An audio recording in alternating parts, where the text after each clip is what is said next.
Martha సహోదరి ఎవరు?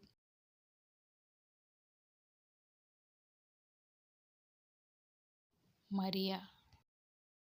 యేసు పాదాల వద్ద కూర్చొని ఆయన బోధ విన్నది ఎవరు? మరియా. అనేక పనుల గురించి విచారం కలిగి తొందరపడింది ఎవరు?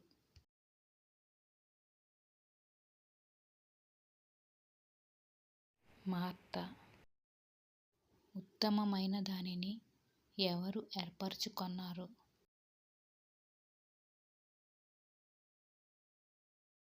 మరియా. సమాజ మందిరాల్లో అగ్రపీఠాలను, సంత వీధుల్లో వందనాలను కోరుకొన్నది ఎవరు? పరిసయ్యులు.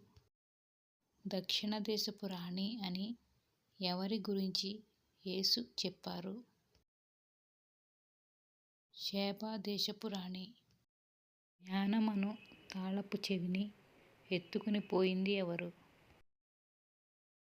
ధర్మశాస్త్రోపదేశకులు. ఒకవేళ పడమటి నుండి మబ్బు పైకి లేస్తుందంటే ఏమి రాబోతుంది? వర్షము.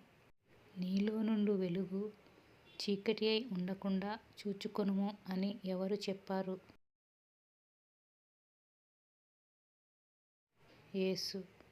సిలోయములోని గోపురము క్రిందపడి ఎంతమంది చనిపోయారు? మీ సమాధానం కామెంట్లో తెలియజేయగలరు.